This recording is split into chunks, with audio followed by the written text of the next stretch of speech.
This week, we are talking about understanding scene.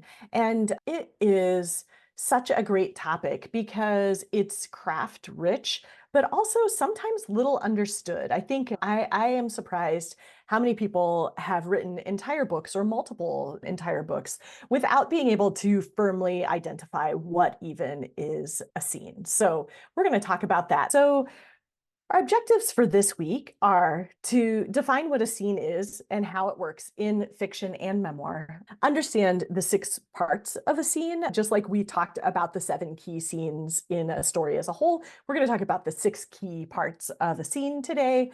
We're going to talk about how to use scene goals to create that cause and effect trajectory in your story, which we talked about a little bit last week. We're going to talk about how to avoid common scene level mistakes and how to heighten emotion at the scene level. So a lot of the concepts, the big picture concepts that we've been talking about the last 2 weeks will really come into play here as we get down to the scene level. Okay. So I just said that lots of people don't know what a scene is, even if they've written many scenes over the course of their life, even if they've written many books. A collection of sentences does not necessarily tell a story, right? Academic papers, product descriptions, legal disclaimers, all of those things are a collection of sentences, but they're not stories. Well, why? Because they don't have scene. Scenes contain the basic, smallest element of the whole story, which is to say that in a scene, something changes. You start in one place and end up somewhere else, whether that be a physical location, a mental state, a relationship, or a realization. In every scene, there's a tiny arc, like what we were just talking about, just like there is in your story as a whole. So I like to call scene the atom of story's periodic table, right? If you're thinking about chemistry, you put these atoms together in different ways to get all the different things that we see in the world around us. And the same goes for scene. So what is it exactly? It's a finite, relatively short moment in time. A scene is not going to take place over a month. It's not even going to take place over 2 days, typically, except in maybe some rare occasions where you fall asleep in bed and wake up and it's the next day. But even then, that's probably a new scene. It takes place in one concrete location or setting. It has a beginning, a middle, and an end, just like story does. And it contains a moment of change that moves the story forward by advancing the plot, the character, or the world building. So just moving through a space on the page does not make a scene. You need to be moving through a space and have this moment of change that is going to turn it from just connective tissue in your story to an actual scene. So how do we identify when a scene begins or ends or changes in fiction?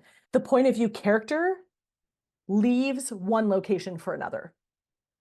Someone talking to the POV character in the scene leaves, or a new person comes in and disrupts the action. One of the existing characters in the scene takes an action of some sort that signifies a change of scene by changing what the scene goal is, right? All of these things are identifiers. Oh, we're probably changing scene. So I like to think about the reason that a scene is called a scene is because of stage acting, right? So when you change a scene on the stage, you're bringing in actors onto a scene, they're acting it out. People walk off the stage, end of scene, right? Note that sometimes entire books can take place in a single location, but the scene changes when the action changes. So it's not just like if you're in the same location, then there's only one scene. Think about Jason. I don't know if any of you have read Jason Reynolds' Long Way Down. It's a beautiful verse novel. The entire action of the story takes place in one elevator ride.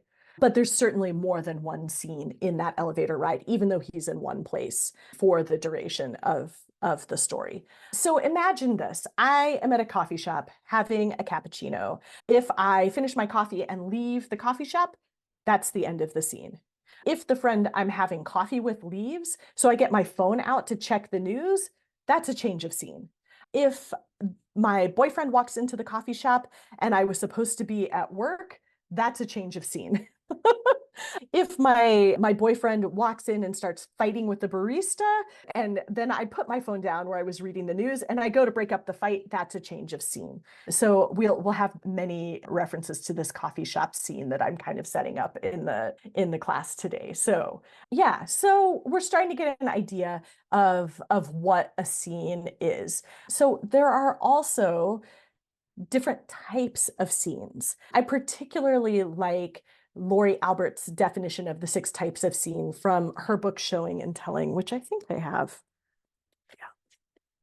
If you all don't know this book, this is a great book, and I have a slide with references on it later in this presentation. But Showing and Telling, it's just a skinny little book, but it really has some really great craft information in it, presented in a really simple way. You know, everybody's probably heard the advice, show, don't tell. That's a really, really flawed writing rule. Like I said, the only actual sacrosanct writing rule is that a romance has to have a happily ever after or happily for now. Question any other black and white rule presented to you about writing, because there are always exceptions. And show, don't tell is one of them. That's why I like that she frames this as showing and telling in her book, because of course it requires both to tell a story. So her six types of scene from Showing and Telling are conflict, which is a battle. It could be verbal or physical. An introduction, where you meet a new character or setting.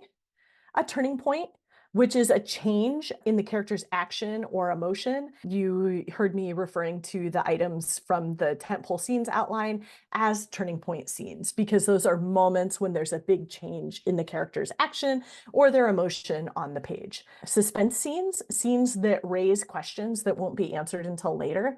Flashback, which provides key information from the character's past, but also in and of itself will have to have a beginning, middle, and ending, and all of the same elements that a regular story present scene has. And a resolution. There can be many resolutions over the course of a book. They're just they bring a particular conflict from the story to conclusion. So if you have a conflict scene, it might be followed up by a resolution scene, or the conflict can just continue to escalate and the resolution might not happen until later. Yeah. So in addition to these types of scenes, I would add a few additional ones that are good to think about. Travel, getting characters from one place to another fast. This can be a place where you can get really bogged down in no action. Like, oh my gosh, I have to get from the coffee shop to my dentist appointment. So I've got to take the bus, and then I've got to walk to the next bus stop, and then I've got to take a taxi, and then I've got to do this. None of that's important. The next important scene is going to happen at my appointment at the dentist office. So you could just skip a lot of that. So very rarely do you need these travel scenes for getting place to place on like kind of mundane days. But if I'm going to meet a key character on the bus, then a travel scene can be a really important piece, right? So think about, they're traveling, so you want to keep the action realistic. You don't want to have a conversation that takes 10 times longer than what the length of the bus ride would realistically take or whatever. But at the same time, you do have key pieces of information that can be happening in those traveling scenes. Planning is a key one. A lot of times, if you're getting feedback that you can't really understand what the character's motivation is in the story, a lot of times it can be because the reader doesn't get a front row seat to see the character planning. That planning can be really, really important for letting us in on the character's thought process, and that can be an important part of building character. Reflection. We'll talk a little bit about how reflection is actually a part of scene in and of itself, where the character reflects on what just happened, but it can also be a whole scene in and of itself. If there's a major turning point moment, it might take an entire scene of reflection for the character to take stock of what's just happened and then plan what happens next. So that planning and reflection can happen together. Seduction is a really important type of scene. And this isn't just romantic seduction, although of course it can be that. It's any scene where one character is trying to convince the other. Darth Vader trying to convince Luke to come over to the dark side was a seduction scene, even though obviously there was no romance there. Investigation, gathering information that's going to advance the plot. This is another thing where I often see in early drafts a tendency to have people have their main characters get information handed to them instead of them actively going out and investigating. And so in whatever way you're able to bring that investigation into place, it's a really good way to move the plot forward, to reveal again the character's thought processes and keep things exciting on the page. There can be many reveal scenes where the point of view character learns something new that advances the plot. So if you have any twists, surprises, unexpected happenings, those might happen over a reveal scene. And granted, sometimes a scene can be multiple kinds of scenes. You can have a reveal that happens on the bus, so it's both a travel scene and it's a reveal. Or you can have a reveal that happens during an investigation scene. So these can be mixed and matched to fit what you're trying to do. Escape is another important type of scene too. These, again, aren't necessarily just like something that would happen in an adventure story or a chase scene. It can be the character, for example, trying to avoid their boss because they don't want their boss to see that they came into work late, or hiding from their love interest because something embarrassing happened the day before, so they're like kind of sneaking out of the apartment before their love interest sees them. Or it's just any time when the main character is trying to escape a person or a situation. And that can be a great time for comedy elements to come in as well, right? Like if you're embarrassed about something and you're doing a ridiculous thing, you're hiding under your desk, and then of course your boss walks in anyways and sees you crouched under the desk, and that can be a good time to think about weaving in some comedic elements there. And we talked a little bit about twists, but an unexpected visitor or unexpected twist, someone or something unexpectedly happening. So yeah, that is like what I was talking about earlier. If my boyfriend comes into the coffee shop and starts a fight with the barista, that is definitely an unexpected visitor and an unexpected happening. So as I mentioned, just like there are 7 key scenes in stories as a whole, there are 6 parts of scene that make up, I won't say every scene that exists, but most scenes. I really, really love Louis Jorstad's The 10-Day Outline. It's again, a tiny little book, and I only have it on Kindle, so I don't have an example here to hold up for you, but it's got a lot of exercises that are great for getting unstuck. I don't necessarily use it for the outlining method that he uses, but I like it for other reasons. And one of my favorite things about the book is the way that he breaks out what is a scene. This is one of the clearest definitions I've ever seen. So just like every novel has a structure, your scenes will as well, with the major differences being that scenes follow an abbreviated structure. The structure is made up of 6 parts. Your goal, characters are pursuing a goal.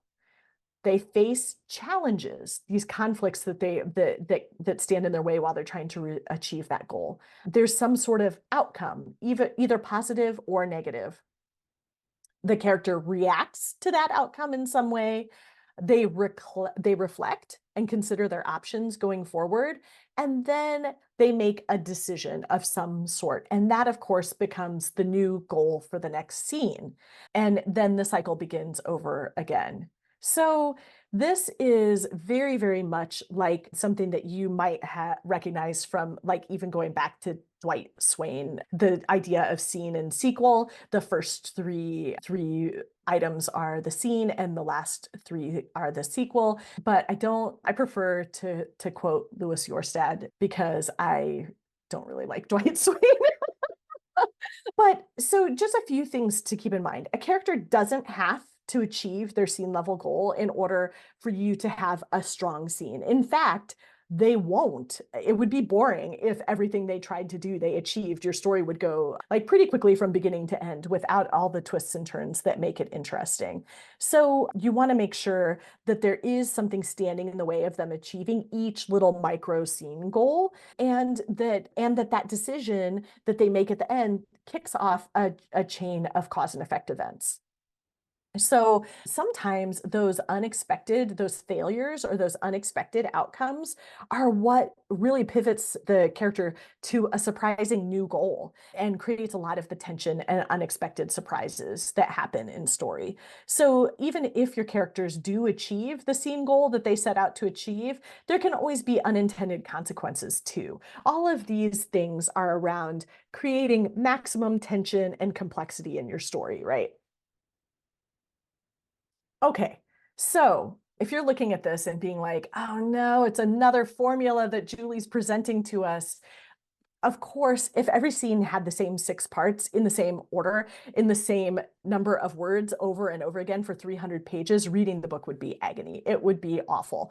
But if you look at published books, you will find that most of them have some or all of these scene elements. And there can be reasons for saving, for example, the reflection or the response for a later scene if they need more time to ponder what just happened. We'll look at an example later where the reflection is extremely brief because the thing that brings the scene to an end is them being chased, right? So they don't have time to stop and ponder what just happened, what did we just discover, because they have to run for their lives. And so this is one of those frameworks that you can break with intention as long as you do it with intention and aren't just leaving off the second half of every scene. One of the things that I see a lot is people forgetting the second half, right? They'll get the action of the scene, quote unquote, these first three beats, and then they'll totally forget about reaction, reflection, and decision. And that's really what builds character.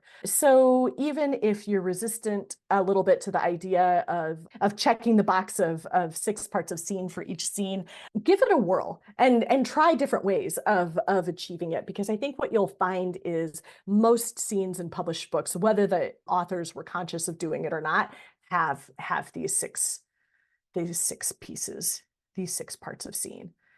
Okay, so as we talked a little bit about earlier, scenes reveal the stakes and the consequences, right? That second half of the scene, the reason that those last three beats are so important is because the reaction, the reflection, and the decision phases of the scene are where the protagonist realizes the stakes and consequences of what just happened and makes a decision based on those consequences. If you have a sense of your character moving through space and time without any of that like reflection and decision making, you might hear back from readers, I'm not sure the character has enough agency, or I don't understand why the character's doing what they're doing. And so that is a time to go back and look at the reflection, reaction, and decision phases of your scenes and make sure that it's not something that's just intuitively obvious to you that you've left off the page so that the reader isn't brought along on the journey in that way.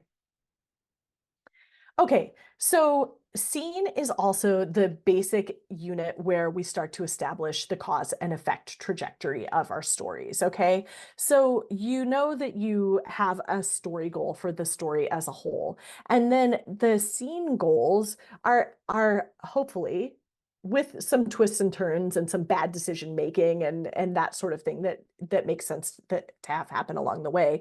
They're basically the character trying to move himself or herself closer to that story goal, right? And the way that they do that is through these individual scene goals that then kick off the scene goal for the next scene. So you have your scene goal one, some things happen, there's an outcome. At the end of scene one, the main character makes a decision, and that decision becomes scene goal two. So then scene two happens, and there's action and conflict and an outcome. And then they make a decision at the end of scene two that becomes the scene goal for scene three, and on and on and on throughout your story. So keeping in mind that these individual scene goals move the character in the direction of their story goal, but they can also delay the character's pursuit of the goal, causing them to pivot, right? This is when people say, but wait a minute, but what about unexpected outcomes? And of course, there's going to be surprises, right? But then the cause and effect trajectory becomes the main character reacting to that surprise. So it's not that they have to have agency at every step along the way and they can never have something happen that's out of their hands. Of course they will, but then they will react to it in the way that's appropriate for the way that you've set up the character, right? And they'll respond in a way that makes sense given their backstory, their personality, and the goal that they're working toward in the story, right? And so when you have these unexpected events, it's absolutely possible that it'll move the character in another direction entirely than where they were headed before. But it's just that you want that cause and effect logic to be there so that it's not like, well, why is this what's happening next? Wouldn't they have gone and done XYZ instead because of what happened in the scene prior? Okay. So we talked about these scenes last week, the 7 key scenes in your story. And now we have even a little bit more information about what needs to happen to make these key scenes work, right? So we talked about the opening scene that poses a question and hooks the reader, the inciting incident, that one that knocks down the first domino and sets the story in motion, the midpoint, a moment that changes everything where the main character looks in the mirror and digs deep and says, do I have what it takes to make that move from being a wanderer to being a hero? That all is lost in Dark Night of the Soul, moments of doubt that happen before the climax where the hero digs deep and finally saves the day. And then of course the resolution where the character lives happily ever after, or happily for now, or something with a little bit more moral gray or ambiguity is also possible there. So even though there is a reaction and a reflection and a decision beat as part of each scene, these larger turning point moments might require a whole scene to reflect or react. And that's why I had those called out specifically as some additional scene types to think about. It might be if the character has a big conflict with someone important in their life, that it might take a whole scene for them to process what just happened, to reflect on it, to decide what to do next. They may have to talk it out with a friend.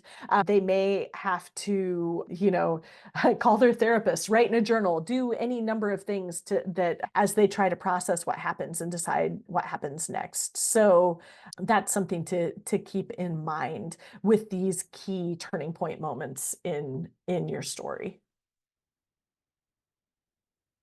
Okay, so we talked a lot last week about motivation and how it drives the change arc. So, just as a reminder, the goal is what the character wants, the motivation is why they want it, and the plot is what they do to try to achieve the goal. And all those things drive the character's change arc. But all of that begins at the scene level, right? It doesn't just come into motion fully formed. It's built bit by bit as you move through the story. And as I've said before, all of these things come down to one question that I write all the time on my clients' manuscripts. Why? Why? Why?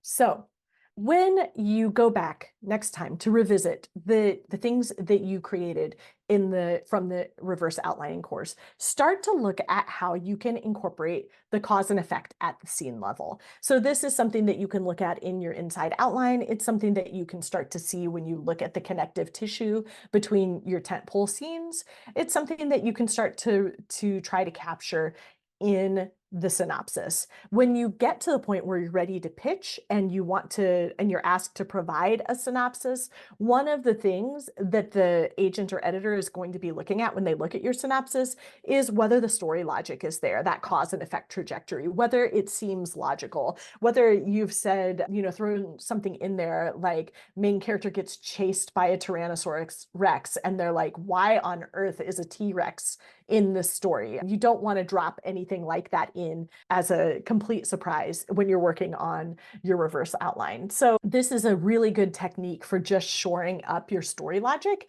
and getting rid of any of those scenes that snuck in because you were still kind of fishing around trying to figure out what your character was all about and what their story was all about. Maybe you threw in, a little monkey wrench or something that isn't really going to fit into the story. And as I've said before, if you are a pantser, you might just capture capture the cause and effect trajectory for these major turning point scenes. It may not feel good to go in and create that 26-page outline that we were talking about. But if you're a plotter, it's absolutely okay to write out the cause and effect trajectory for your whole story. And in fact, if you know that you have some problems with tension and pacing, you may want to do that. It can really, really help because you can sometimes you can see little places where your cause and effect trajectory goes on a little side trip, and you can cut that part out and stitch the two ends together and not lose anything. And that's a pretty good indication that you should probably do that. It feels like much more often stories are running long than running short, and we're looking for things to cut to really narrow our focus down to the actual point of our story. And the cause and effect trajectory can really help with that. Okay, so what are some common mistakes that I see when scenes come across my desk? Quite often, a scene that isn't really a scene. It either is multiple scenes all crammed into one thing, or there isn't really a goal, or it's not clear what's happening, or who is there, or what is going on. The scene goal can be unclear. There could be not enough challenges or obstacles. Maybe the scene goal is very clear. I go to the coffee shop and I want to get a cup of coffee. I have to stand in line. There's my obstacle. But I finally get my coffee. The credit card machine doesn't work the first time I tried. There's another obstacle. I finally pay and I get my coffee. But if there's no point to that, if it doesn't move the story forward in some way, it's a scene. It's got all the parts of scene. I wanted to get a cup of coffee. I got a second cup of coffee. But that second half of the scene, the reflection and the reaction and the decision is missing because it wasn't really an important scene. It's probably something that just got put in there for a little bit of filler, or because you weren't sure what to write next, or because you were trying to establish that the main character drinks a cup of coffee every single morning, which can be a good thing to establish about the character, but it doesn't necessarily need to be a full-blown scene. It can even just be a mention in a different scene of after Julie had her morning cappuccino, she went to the gym, right? And that is a really good use, for example, of telling. Instead of including a whole scene that really doesn't have any other point other than to say that I drink coffee, I'm just going to tell you that Julie drinks coffee every morning of her life, and then cut to the action that actually develops the scene. Likewise, you can have too many challenges, and then you start to think, like, is this actually multiple scenes? Like, if they end up on a 3-day quest to get that cup of coffee, and they're suffering from a caffeine headache and all of these other things, like maybe there's too many challenges here. I already talked about how often people leave off that reaction and reflection beat. But another common thing that I see is a decision that doesn't fit the character's personality or motivations. And sometimes I think the writers are like, oh, I want to surprise the reader. So surprise, they acted in an unexpected way. And isn't that interesting? But if it makes the reader go, wait, that doesn't fit the character as you have drawn it, then it throws the reader out of the story instead of giving them the nice kind of surprise. So that's not to say that the character can never act out of character. Of course, especially in the first half of the book, when they are still really, really subject to their misbelief and they're maybe even doing some things to self-sabotage, you could be like, oh no, don't do that. That's a terrible idea. But we'll at least understand why they're doing that terrible idea because you've already established what their misbelief is. And of course, quite often you have a character who doesn't make a decision at all, that is just sort of wandering through the story. And that can be a key indication that you need to work on your cause and effect trajectory. And also that you just maybe don't quite yet know your character and your story well enough. And that's okay. That's what we're going to address in revision. Okay, so writing emotion is probably one of the things I get asked about the most often in my work with writers. And that is really, really an important piece of writing compelling scenes. Emotional change is generated when a character either achieves or doesn't achieve their scene goal, right? They're either celebrating or they're in despair or they're surprised by an outcome. That drives not only the plot, but how the reader feels about the story as well, right? The main character, and not just the main character, but really their emotions and their reactions to the things that happen to them contextualize everything on the page for the reader, right? We only understand this story world as it's fed to us through the character's experience. So if there's no emotion on the page, if we don't know how the character feels about the things that are happening, then that's a real problem. So good scenes always let us know what the protagonist is thinking, feeling, and doing, not just doing, right? Like you could think, oh, I can just show what they're doing, and because they know the character, they'll just get it. Well, later in the book, you might be able to do less of the thinking feeling because we are getting to know the character by then. But earlier in the book, you're going to have even more, it's going to become even more important to get that thinking feeling stuff on the page. Many writers shy away from showing us what the protagonist is thinking or feeling because they've been told, oh, it's info dump or oh, it's telling. But the readers need it in some form. Of course, they need it in a form that's not info dump or that's not, pages and pages and pages of backstory that disrupts the plot. But what's happening outside the main character's window, it doesn't matter unless the reader knows why it matters, right? Like if we're getting no hints on the page, that's that puts a distance between the reader and the character that is not gonna draw readers in and make them want to cheer for your main character. So if you leave all of that character emotion out of the work, the reader will just make things up. They'll make up their own understanding of the character. And if they're wrong, if their assumptions about the character are wrong or different from yours, then they're gonna be lost and they're maybe gonna put the book down because they're gonna be like, this doesn't make sense to me at all. I'm just not drawn in by the voice, right? So we as readers, we react to that moment that hope turns to devastation when the wife who has planned the perfect anniversary dinner for her husband finds out that he's going to be working late instead of coming home. We react to that moment when bravado turns to terror as our hero realizes that he's outnumbered and backed into a corner, right? We react to the moment that fear turns to triumph when a character hits that long awaited first home run. So you can't just show them hit the home run and be like, of course everybody knows they're happy because who wouldn't be happy to hit a home run? Well, what about somebody that's never played baseball before? Or doesn't even know the significance of a home run. You've got to establish that in your world building. And of course, I'm using a funny example. Most people know what a home run is. Actually, maybe in Europe, the people are less familiar with baseball, right? Like they would get scoring the goal in football rather than baseball. So you just want to think about each thing in the story and let that character's emotion provide the context for the reader. It's going to make your story that much more powerful. And to get that, you have to know what the scene goal is and why the character wants that scene goal and how they react to the outcome of the scene goal. That's the key piece to getting that emotion on the page at the micro level. Like we can understand in a romance that there's going to be ups and downs as the character, tries and fails to fall in love. But at the micro level, scene to scene, we have to see that emotion to really, really understand what the story is about. So another book that I really recommend for writing emotion is Donald Moss's The Emotional Craft of Fiction. And this is not the type of book that I recommend sitting down and reading cover to cover because it's very dense. It's full of examples. It's full of examples from classic literature, but also from more contemporary stuff as well. And it's really almost like a PhD thesis on how Western literature writes emotion. Okay, so it's dense, is just what I'm saying, but it's also really, really great. And one of my favorite things from it is the idea of third level emotions. So let's talk a little bit about that. Donald Moss says stage magicians use misdirection to take their audience by surprise. Emotional craft is similar.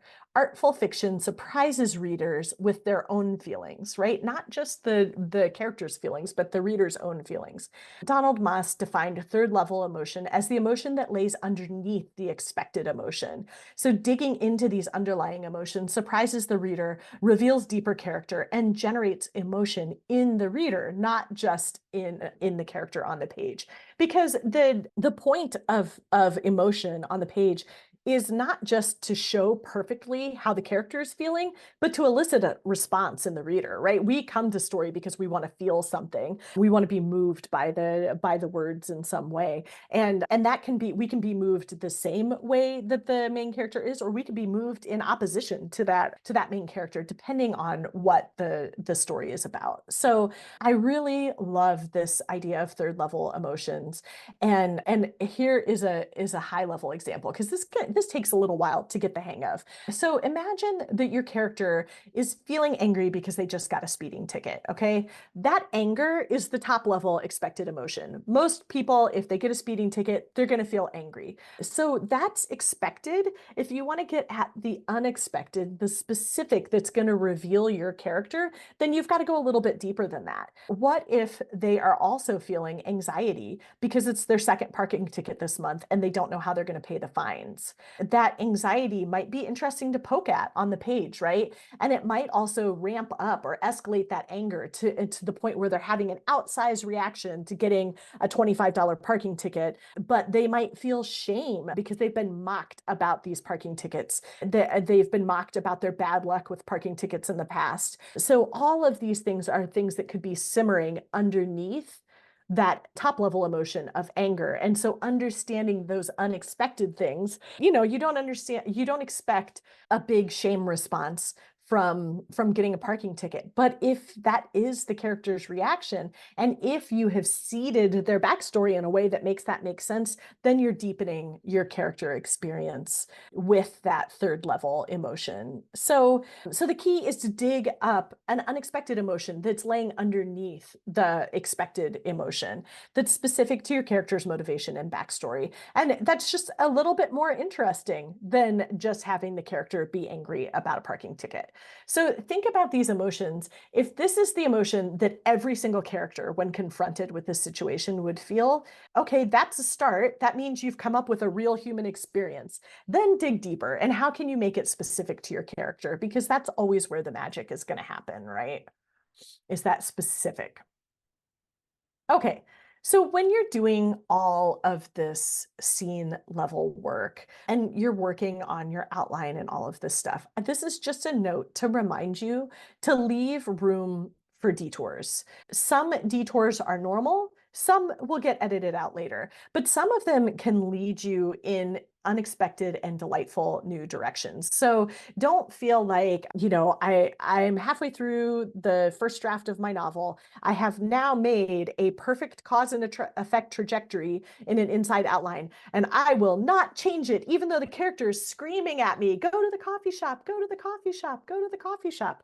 Let them go to the coffee shop, and let that flexibility be there so that you can have this room for detours and exciting things. Now, if you're in a late stage revision, maybe don't leave the door open to too many detours. It can be a little bit of procrastination happening, or a little bit of fear of getting to the end and having to share your work with other readers. But if you're early on in this process, you know, keep keep a little section of your brain on cause and effect, but leave your heart open to some creative detours as well. Okay, so we have talked about backstory in terms of how it helps form the misbelief, but it also enhances scene and emotion. I'm going to quote Cheryl Klein from The Magic Words once again. Backstory gives us the context for the character's reaction and emotion on the page, but use it sparingly. Too much backstory can overshadow the front story. Cheryl Klein said, the only history your readers need to know, the only thing that should be on the the page is what's relevant to either your plot or how your character will act in the plot. So again, this is going back to what we were talking about last week. You probably don't need to have a scene where the main character names their first goldfish, unless that has some relevance to what's happening in the front story. That piece of backstory can just stay off the page. You just want to really, really focus in on what's relevant to your plot, your front story, how the character will act during that front story. And she goes on to say that too much backstory can easily swamp your plot. And it's so true, right? Like a lot of people in the first 25% of their story have 3, 4, 5 chapters of flashback and backstory because they're trying to establish what the character is like. And there are ways to do that using the front story with only just tiny little references back to the backstory. So concentrate on getting the front story out to the reader and then use backstory in little snippets, anecdotes, or details to show the reader the context of the characters' lives and relationships and why the front story is important to that character. But don't use too much. A thing that you can do is visually color code things that are flashbacks in whatever form of outlining you're using. And if you start to see, say you choose pink for your backstory, if you start to see big swatches of pink and you don't have a dual timeline novel, that can be an indication that you probably are spending too much time on backstory. And you can look for ways to weave that into the front story instead of having whole standalone scenes that are set in the past. Okay, so we've been talking about good telling and Lori Albert's beautiful book, Showing and Telling. And so I just wanted to pause and take a moment to reflect on what I said earlier about not necessarily needing that trip to the coffee shop or that bus ride to the dentist unless something momentous is going to happen. So you can't include every single thing that a character does each day over the entire course of the story. Otherwise, a story could never be more than a day long because you could write 300 pages just about like how many times I had to stop and start my microwave to get it reworking to reheat my lunch today because it's on its way to dying, right? That is a bunch of detail that nobody needs, but it happened in my day. It's real, right? It's true. So use telling to transition between scenes by changing point of view, summarizing character backstory that happens off page, or showing the passage of time, or providing character reflection that doesn't warrant its own scene and can just be summarized in a sentence or two. And that is a really good way to keep things moving forward from action to action. Okay, so that begs the question, as you're going through and writing all of these things that need to happen, which things need to be scenes and which things can be summarized? Well, this really comes back to stakes, which we were talking about at the very beginning today. If something has high stakes, high character emotion, is a key turning point moment, or is full of conflict, then it sounds like it's a really good idea to have a full scene about it. But if you're looking at this and you're going, not really stakes, not so much character emotion, definitely not a key turning point, and only a little conflict, then you can probably use summary to get us to the next exciting scene. So again, that's for those things where, like, if you have a character who's in college and nothing happens during the school week, you can have a sentence, the week went on like that, boring, boring, boring. Boom, you're to the weekend, which is when the next exciting thing is going to happen. You don't have to say, on Monday she did this, and on Tuesday she did that, and on Wednesday she did that, and then throw in a scene on Thursday because you don't want to skip from one Saturday to the next Saturday. If your story wants you to be on the weekends, then skip the stuff in between and get to the weekends when the exciting stuff is happening. Okay, so as promised, I have this sample scene. This is not by any means great writing, but we're going to start to prepare for you testing out your new knowledge about scene and whether you can start to identify these parts of scene. So here is my scene. Tuesday morning, Beck walked into the Pomegranate, desperate for her morning cappuccino. Chris was already at her favorite corner table, blowing steam from his cup of tea. She grabbed her coffee and joined him. I can't believe you're doing this, Chris said, fiddling with his tea bag. He's going to hate it. Don't be such a pessimist, Beck replied. It's going to be perfect. Let's get on with it. Chris glanced down at his phone. I've got a meeting at 9.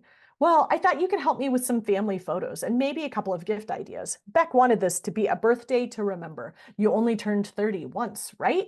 He's definitely going to hate this. Oh, I changed names there. Chris grumbled.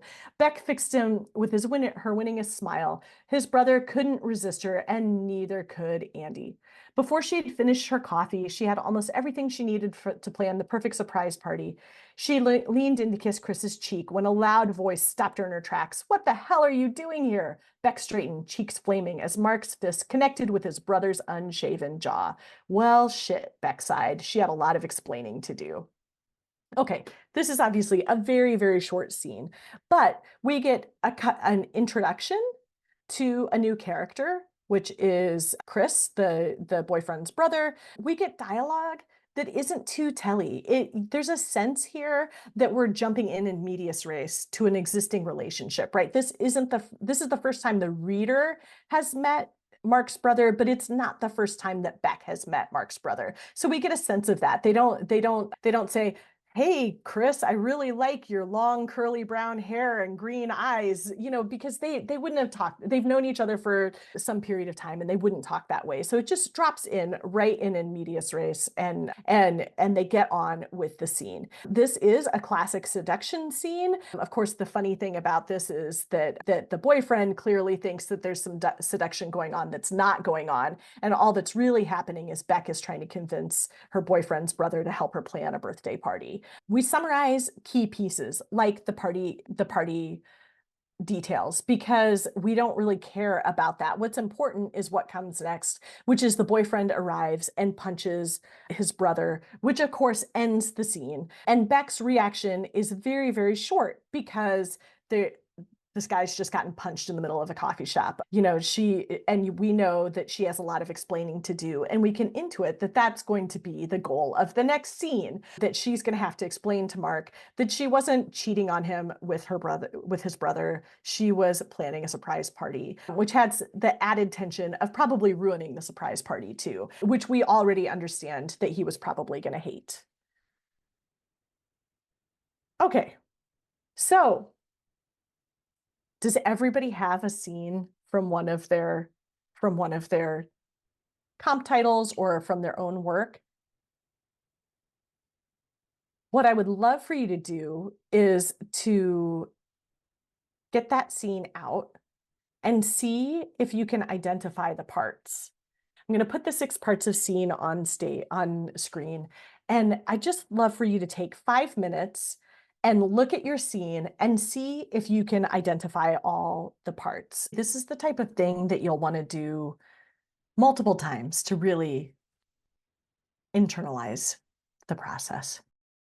We're also going to talk about a famous scene that you probably have all heard about from Jane Austen. And it starts with this really, really famous grounding. And grounding is something that we haven't really talked about yet, but it's introducing a scene so that the reader is oriented in space and time and who is in the scene. And you'll want to have at least a little tiny bit of grounding in every single scene. And of course, you'll probably have a little bit more in your opening scene, which is what this is. And this is just a summary. It's quite a long scene. Jane Austen's scenes tend to go pretty long, so I didn't put it all here, but I picked sort of the highlights. So the famous line, "It is a truth universally acknowledged that a single man in possession of a good fortune must be in want of a wife. However little known the feelings or views of such a man may be on his first entering a neighborhood, this truth is so well fixed in the minds of the surrounding families that he is considered the rightful property of some one or other of their daughters." So even though this is like that third person, like sort of omniscient narrator, it's not actually one of the characters that's in the scene. This does a lot of work in the grounding of us in the time period and culture of this scene. So then we get to the character intros. And of course, we have Mr. and Mrs. Bennet, a husband and wife, having a conversation about what they just talked about. A single man in possession of a fortune has just moved into their neighborhood. And so, "My dear Mr. Bennet," said his lady to him one day, "have you heard that Netherfield Park is let at last?" Mr. Bennet replied that he had not. "But it is," returned she. for Mrs. Long has just been here, and she told me all about it." Mr. Bennet made no answer. "Do you not want to know who has taken it?" cried his wife impatiently. "You want to tell me, and I have no objection to hearing it." This was invitation enough. So then we go on, there's quite a bit of banter, and it's quite entertaining, I think, the rapport between these two characters. But we get to the story goal, which is, "Oh, single, my dear, to be sure, a single man of large fortune, 4 or 5 thousand a year. What a fine thing for our girls." So now we know this husband and wife, at least the wife has the story goal of marrying off one of the daughters to this new man that has moved to the neighborhood. And we get, excuse me, that's the story goal for the whole story. And then we get the scene goal. "But my dear, you must indeed go see Mr. Bingley when he comes into the neighborhood." So it makes really good sense that this would be the scene goal given the story goal. If she wants to marry off one of her daughters to this guy, of course the husband has to go and introduce himself first. And so she asks him to do that. And then the outcome is he agrees to go, but not before there's much banter and back and forth. It does a lot of revealing of character of these two main characters in the story. And at the end of the scene, the story goal is reinforced.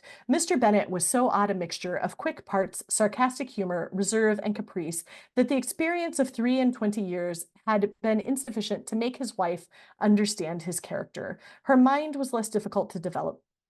She was a woman of mean understanding, little information, and uncertain temper. When she was discontented, she fancied herself nervous. The business of her life was to get her daughters married. Its solace was visiting and news. And of course, this is Jane Austen, Pride and Prejudice. I just really like this because it's a classic scene most people are familiar with. It shows how even a pretty simple scene, this is actually a seduction scene, right? Mrs. Bennet is trying to convince Mr. Bennet to go and introduce himself to Mr. Bingley. She's trying to convince him.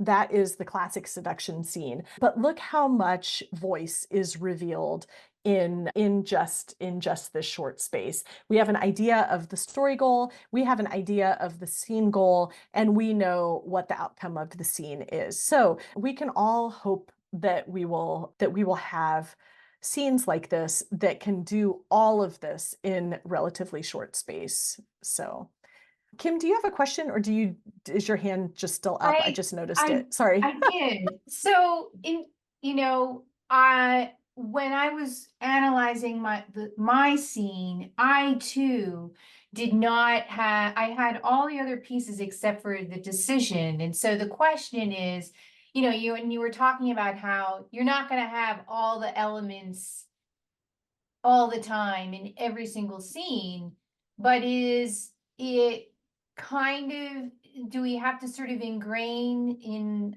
our brains that a decision has to be made in every scene to get to the next scene? Or so is that like the cue to expand the scene? That's a really good question.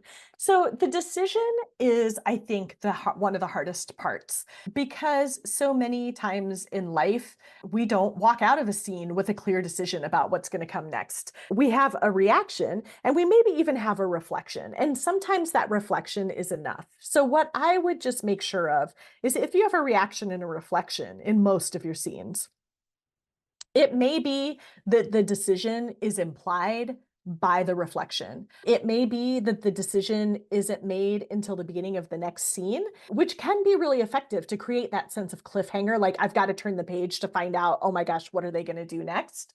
So that can be a technique. But what you want to make sure of is that you know what the decision is at some point and that the reader does too, and that you haven't played coy with the reader and deprived them of understanding what the decision is that the character has made.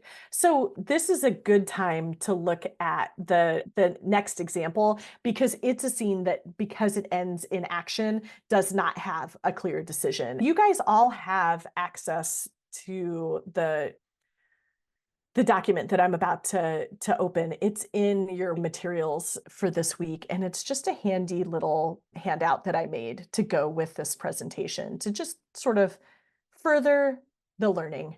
Okay, so here we go. And if you all aren't familiar with TJ Klune, he wrote The House in the Cerulean Sea and Beyond the Whispering Door, and then his most recent In the Lives of Puppets. I just really, really, really love him. He has some fun speculative elements and just a beautiful knack for writing these just heartbreaking stories. So this is his latest story, which is actually a Pinocchio retelling in an alternate future with lots of robots.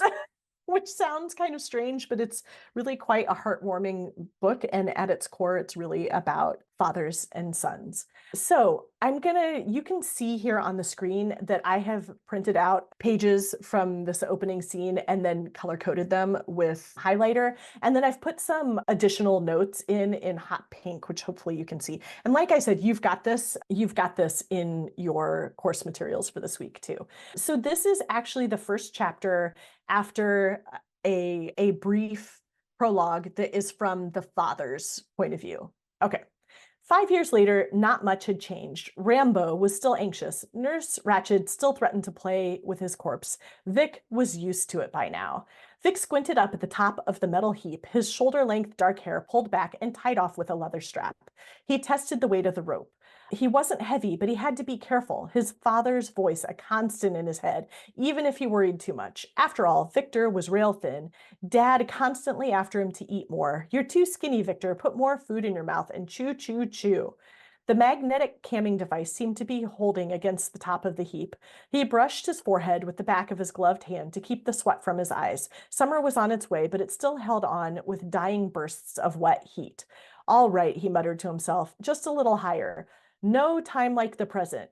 You need the part. So he's telling himself here the scene goal, and we get to watch. He's climbing this junk heap and he needs this part. He looked down to test his foothold.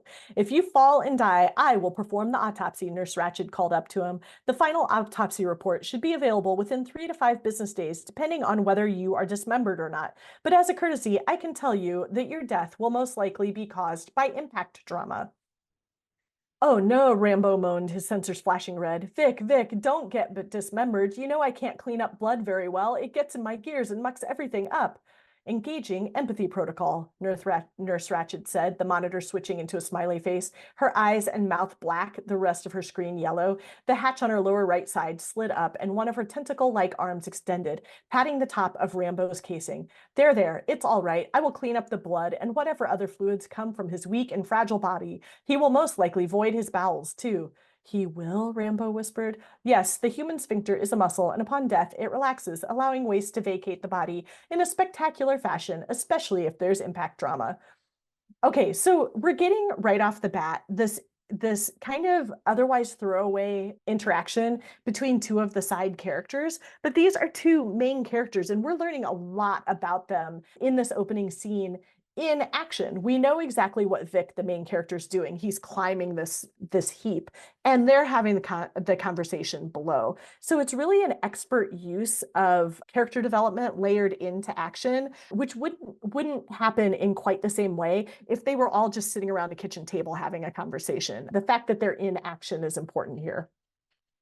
So we get a little bit more description, including that these are his best friends in the world. And we're already curious. Why does this boy have two robots for best friends? That's a little strange. And also, is Nurse Ratched a sociopath because she is a very, very strange robot?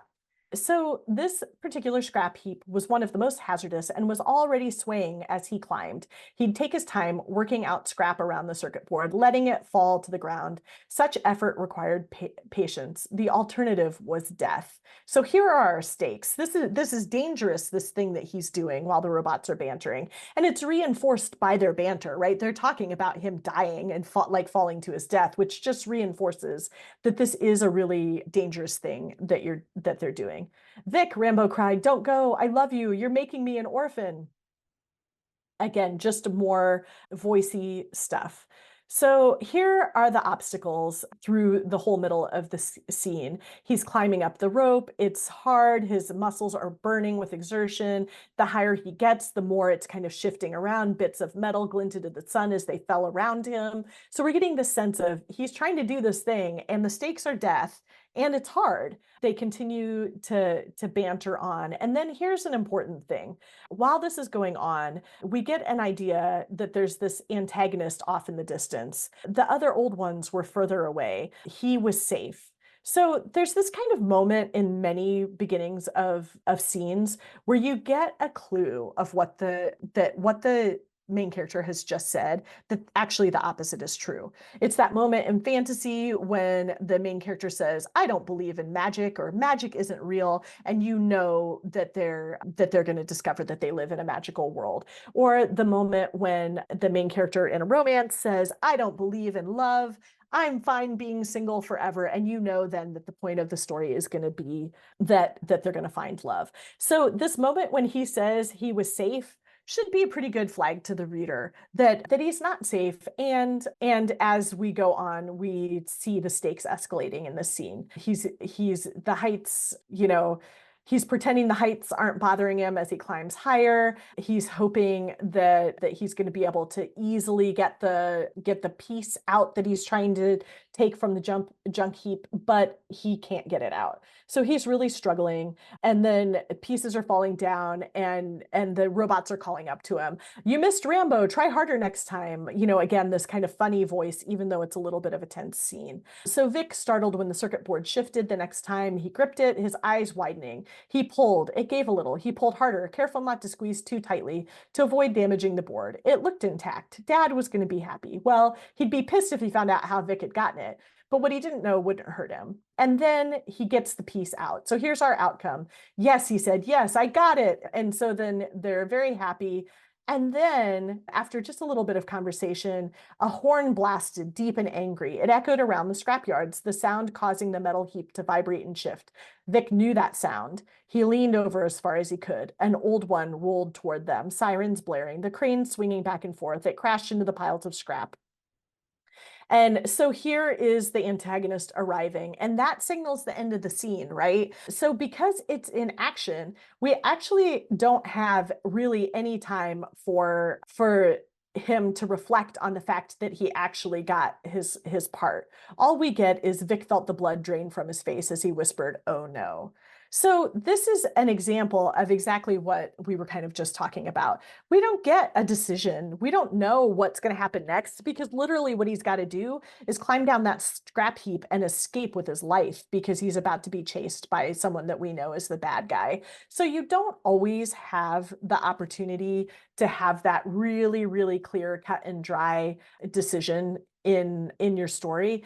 But again, as long as you're being really, really clear on trying to make sure that you have it in most scenes, or breaking the rules intentionally if you don't have it, then you'll probably be fine. So I just want to